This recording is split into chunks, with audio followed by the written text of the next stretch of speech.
Ассалаумағалейкум, құрметті Мистер каналының тұрақты оқырмандары, көрермендері. Мақтаарал ауданына кіріп келе жатырмыз.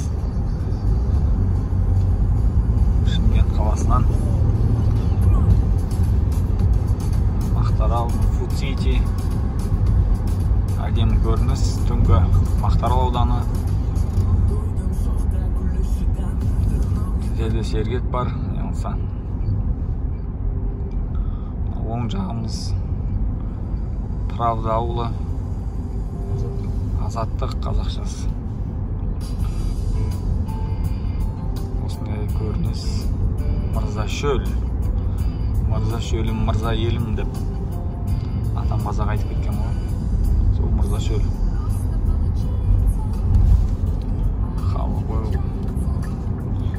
Осыны оңға бұрсақ Жетісай ауданына кіреміз. Мына Жетісай ауданы. Тіке кетсек Мақтаарал ауданының Атакент қалашығына кентіне баратын жол. Ал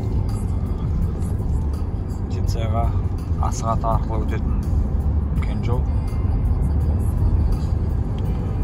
Әрине кеш болып тұр, бірақ сонда да ыстық жерлер.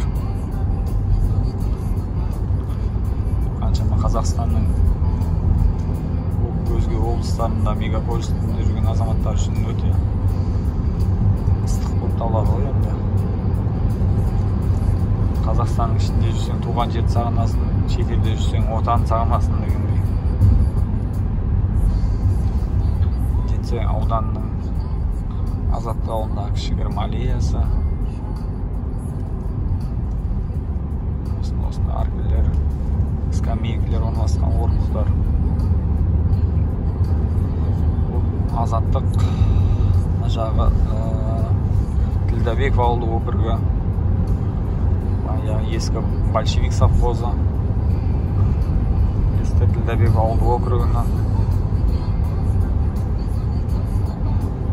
Жетісай ауданының ең ауқымды, ең көлемді ауылдық округтерінің бірі.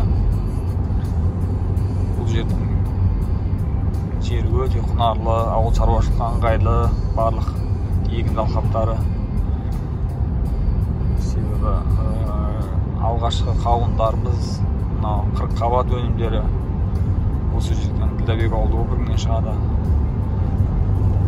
Себебі бұл жерлердің жері өте құнарлы деп айтып кеттік. Себебі не жоқ, ешқандай сорланбаған жерлері. Дария, Сырдарияның жағасы болғаннан кейін. Ауылдық округінің Сырабат елді мекені.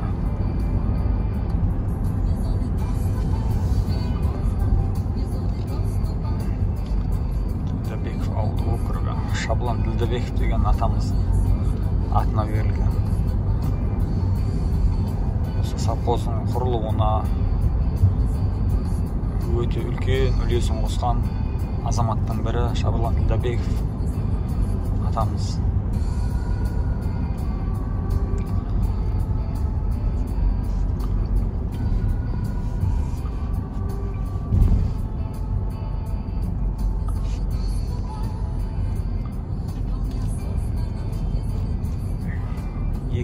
Жылы ашылды, шолай жасалған. 2001 жылы ашылды. Назарбаев, Әбішұлы Назарбаев Нұрсұлтан соғысының бастамасымен осы жер құрылып, ашылуын өзі ашқан. Бәрімізге белгілі жаңа көпір. Жетісайды Келес ауданымен біріктіріп отқан үлкен жолдың бірі. Жетісайды жалғап тұрған жалғыз көпір деген атауы бар көпірдің. Жалғасы көпір. Ділдәбеков ауылдық округінің орталығы. Орталық қой естіледі осы жер. Бірнеше елді мекеннен құралған.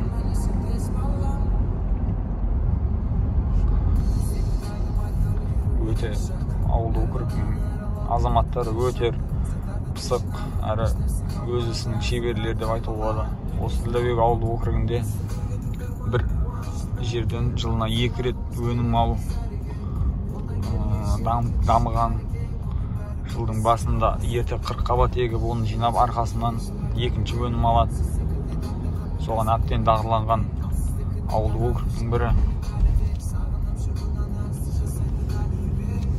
Сонымен қатар мал шаруашылығы жақсы дамыған, соның ішінде жылқы шаруашылығы.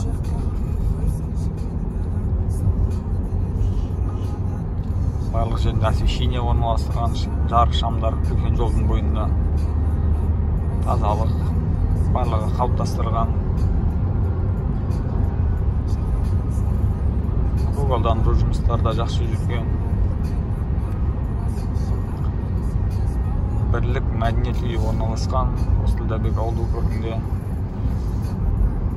Не бір үздіктер, не бір үздік өнерпаздар шыққан мәдениет үйі орналасқан мұнда. Сонымен қатар бұл жерде аяқ киім шығаратын цех бар. Барлық көшелер толығымен асфальтталған бұл жерде. Барлық елді мекендер толығымен асфальттелінген.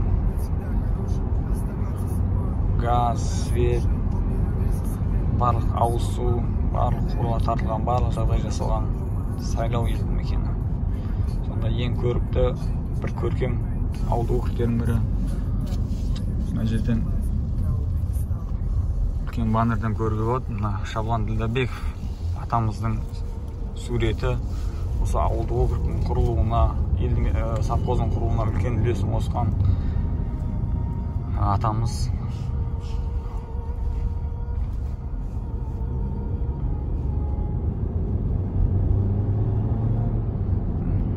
Көрдіңіздер, мына жолдың бойы қанша шақырым жүріп келе жатыр. Әлі сол Ділдәбеков ауылдың шекарасында келетініміз. Бірнеше ауылдардың, елді мекендердің бір жерге шоғырланған үлкен ордасы деп біледі бұл жерде. Үлкен мешіт орналасқан мұнда. Сайлау ауылы. Бұл жерде осы жолдың оң жағында да және сол жағында да халық тығыз шоғырланған.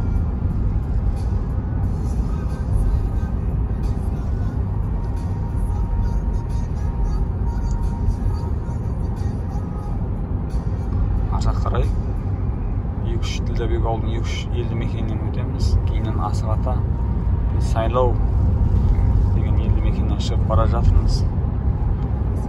Соның осы біздің видеомыз аяқталады. Кіріп, лайк басып, тіркеліп кетсеңіздер болады.